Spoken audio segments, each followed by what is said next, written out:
J'espère que vous êtes abonnés avant que je continue à parler. Parce que vous là, vous aimez trop venir regarder et puis ne pas vous abonner. Bref. Aujourd'hui, j'ai reçu un inbox sur LinkedIn d'une jeune dame qui s'appelle Fatou Sow et qui m'a demandé, elle a une carrière, elle est dans un poste de commercial, mais qu'elle a besoin d'évaluer ses compétences pour pouvoir se réorienter parce qu'elle a envie de faire autre chose. On va parler de l'auto-évaluation des compétences. Bienvenue sur la chaîne Naboufal officielle. Je suis Naboufal et je vous invite à vous abonner et à activer la cloche. Pourquoi ? Parce que la chaîne Naboufal officielle, c'est la chaîne qui va faire de vous des personnes inspirantes, impactantes, brillantes et charismatiques. C'est la chaîne du développement personnel et professionnel. C'est la chaîne qui va faire de vous les leaders que vous voulez devenir. Donc, pour ne rien rater, n'oubliez pas de vous abonner. J'ai vu les statistiques, on dit les gens qui regardent sont les gens qui ne sont pas abonnés. J'ai vu. Vous cherchez des problèmes avec moi. Bref.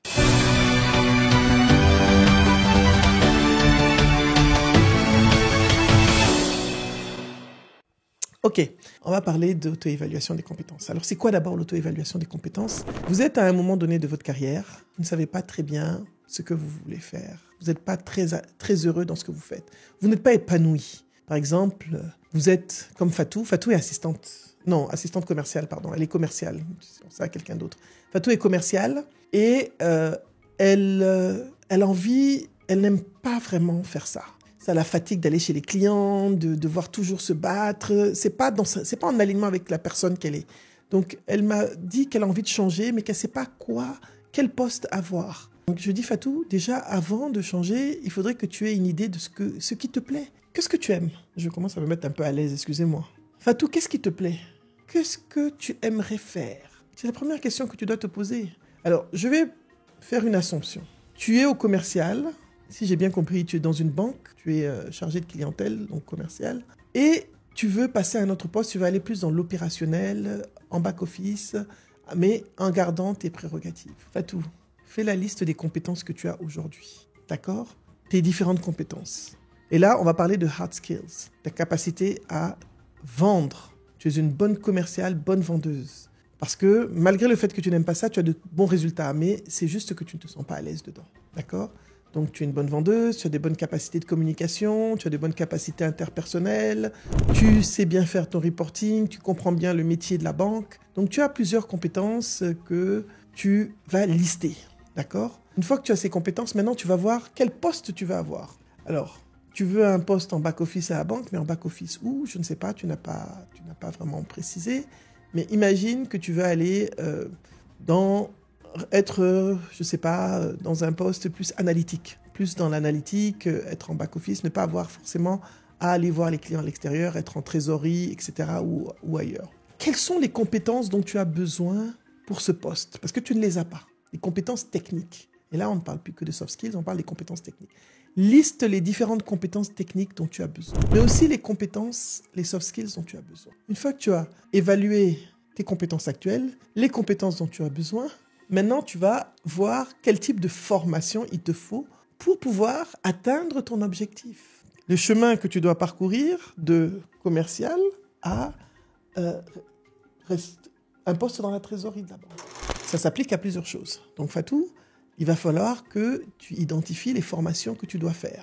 Une fois que tu as identifié les formations que tu dois faire, tu vas te référer en interne au RH pour leur dire, voilà, parce que aussi, souvent, vous voulez changer de poste, mais personne n'est au courant. Les RH ne sont pas au courant, votre N+1 n'est pas au courant, vous êtes là, dans votre coin, en train de vous morfondre seul. Là. Je connais ça. Parce que c'est normal, c'est humain. Au bout de 4, 5, 10 ans, dans un poste, vous êtes fatigué. Je me rappelle une dame que j'ai eue dans un programme avec une multinationale que je ne nommerai pas, parce qu'elle ne me sponsorise pas, une boîte de télécom. Cette dame avait fait 20 ans comme chef d'agence. Tu te reconnais, je sais que tu es en train de suivre, je sais que tu suis mes vidéos.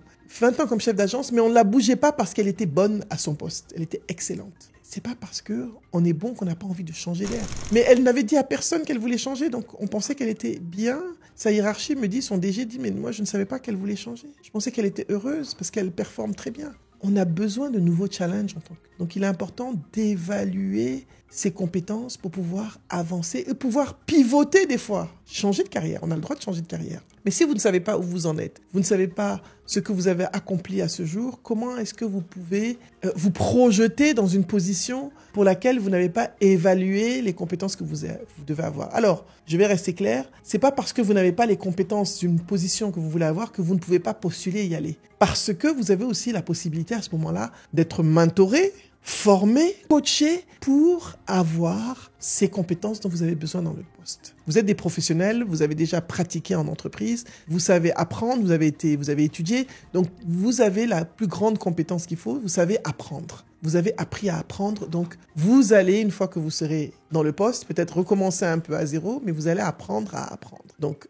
voilà, c'est vraiment important que vous puissiez faire l'auto-évaluation de vos compétences pour pouvoir vous projeter. Et peut-être que vous avez des compétences aussi que vous n'utilisez pas. Alors, quand on parle de compétences, il y a les compétences qu'on n'utilise pas. Vous savez, ces compétences qu'on a, qu'on sous-exploite en nous. Par exemple, moi, je chante bien, mais je ne l'utilise pas. Vous voulez que je chante pour vous? Vous voulez que je chante? Non, je vais chanter. Attends, je cherche une chanson. Comme ça, vous allez voir que je peux aussi, dans ma prochaine carrière, me dire pourquoi pas devenir chanteuse. C'est une possibilité. Alors, je fais un clin d'œil à une amie, Nous, qui est dans les fonds d'investissement, qui est dans l'investissement et qui aujourd'hui chante parce que c'est sa passion, c'est une compétence qu'elle n'a pas utilisée. Qu'elle n'a pas utilisée, mais qu'elle a commencé à utiliser. Elle s'est lancée une fois. Je cherche une chanson à chanter, en fait. Allez, je vais chanter. Vous êtes prêts? Vous êtes prêts, là, au studio? Vous êtes prêts à m'écouter? Oui, j'ai changé de position. Yambanga ne maboko polele motema nanga mpembe yambanga na mariage yambanga na bosani banzela nyonso okotelinga na motema nzoto nanga na pesio.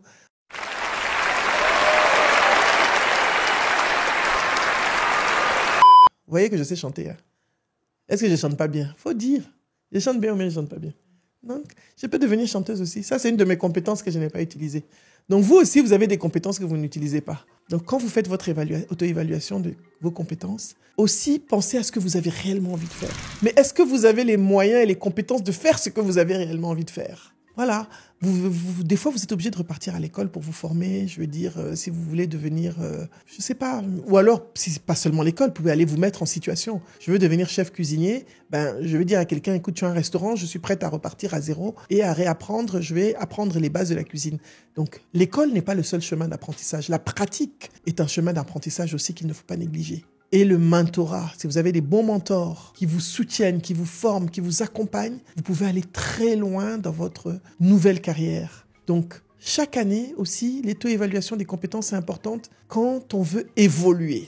Pas forcément changer de métier. Donc, tu es commercial, peut-être, Fatou, je prends ton exemple, mais tu es fatigué de n'être commercial simple, tu veux être responsable, tu veux être manager, tu veux passer à un autre niveau. Quelles sont les compétences dont tu as besoin pour être manager? Évalue aussi ces compétences-là dont tu as besoin pour être manager. Voilà, donc aujourd'hui, tu ne manages pas d'équipe. Alors moi, je me rappelle quand je suis passé de responsable marketing à directeur commercial et marketing, ça a été une explosion totale pour moi parce que j'avais pas l'habitude de gérer des gens. J'étais responsable marketing dans mon coin. J'avais pas d'équipe à l'époque. Qu'est-ce qu'un responsable commercial fait? Un bon responsable commercial, quelles sont les compétences qu'il a actuellement? Tu regardes ton N+1 ou d'autres responsables commerciaux que tu connais. À ce moment-là, vas demander du mentorat ou alors te préparer pour passer au niveau supérieur. Et pour passer au niveau supérieur, tu dois savoir à quel niveau tu es. Il faut être réaliste. Il faut accepter le feedback. Le feedback va t'aider à grandir. Le feedback aide à grandir. Écoute, voilà, tu vas être responsable commercial, mais voilà ce que tu dois faire. Quelle est ta personnalité? Alors, le technique, oui, tu as le technique, mais il faut que tu développes les compétences humaines, les soft skills d'un manager, d'un responsable. Alors, on a une capsule sur le management que j'ai partagée précédemment, et vous verrez ce que c'est que le management, précisément. Donc, c'est important de faire l'auto-évaluation de ces compétences pour pouvoir passer à un autre niveau. Pour votre propre croissance professionnelle et personnelle, vous devez passer à un niveau. Pareil, vous êtes un entrepreneur, vous voulez rentrer dans un secteur que vous ne maîtrisez pas forcément. Alors, moi, j'ai souvent du mal, et ça m'est arrivé personnellement, quand on est entrepreneur, on veut souvent faire des choses. Je vais prendre l'exemple d'une de mes clientes qui est une très grande dame dans la finance en Côte d'Ivoire, brillante, vraiment, et qui a la passion de tout ce qui est beauté. Elle a décidé qu'elle allait monter un salon de ongles, coiffure. Et pendant le coaching, elle m'expliquait qu'elle perdait littéralement l'équivalent de 500 à 700 000 francs par mois. Pourquoi? Parce que c'est pas son métier. Pourquoi? Parce qu'elle n'était pas concentrée sur ça. Donc, si vous voulez faire quelque chose, formez-vous un minimum pour comprendre le business dans lequel vous allez rentrer. Vendre des habits, c'est pas facile. Les gens pensent que vendre des habits, c'est facile. J'ai eu des magasins. Je crois que je vous l'ai dit, j'ai eu 3 magasins. Le secret de réussite des Libanais, des Mauritaniens, c'est parce qu'ils sont focus dans leur business. Ils sont focus, ils sont assis dans leur business, ils sont concentrés. Quand tu viens, moi je me rappelle quand j'avais mon magasin à Brazza, ça s'appelait Hollywood Kids, quand j'étais à la boutique, les gens venaient pour acheter parce que quand je suis là, j'étais focus. J'étais consultante en même temps parce que je venais d'avoir des enfants et j'avais décidé d'ouvrir ma boutique pour enfants mais je devais être au magasin pour m'occuper des grands clients. Avoir un magasin, ce n'est pas quelque chose d'anodin. C'est en Afrique qu'on sous-estime le restaurant. Ah, j'ai un peu d'argent, je vais ouvrir un magasin. Ah, j'ai un peu d'argent, je vais ouvrir un restaurant. Ah, j'ai un peu d'argent, je vais ouvrir un studio pour faire podcast avec les gens. C'est pas ça. Il y a la notion de métier. Le commerce, c'est un métier. Il y a des personnes qui l'ont parce que c'est dans leur gène. Quand je dis les gènes, c'est dans la culture de la famille. Moi, je suis Peul. Chez nous, les Peuls, on est très commerçants, très entreprenants, très dynamiques. Mais j'ai vu toujours les gens dans ma famille se battre, se débrouiller, faire des choses. Mais tu n'as pas la fibre. J'ai des amis, et tu n'as pas la fibre commerçante, c'est toi qui vas avoir un magasin. Voilà. Magasin est là, tu sais pas vendre. Tu sais pas demander ton argent quand on te doit. Bon, ça, par contre, je savais pas faire. Crédit de magasin. Avoir un magasin, c'est pas facile. Donc, vous devez savoir quelles compétences vous n'avez pas. Et même dans le système, moi, je vois mes amis libanais, quand ils sont très jeunes, on les amène chez un oncle, chez un cousin. C'est là-bas qu'ils apprennent. Ils sont là, ils voient comment ça se passe, comment le business se passe. Il y a aussi des gens qui sont très bons dans le commerce. Ce sont les Maliens. Pas forcément des gens qui ont des gros diplômes, mais c'est des gens qui ont appris par la pratique. J'ai des amis qui sont des grands importateurs de basins, etc.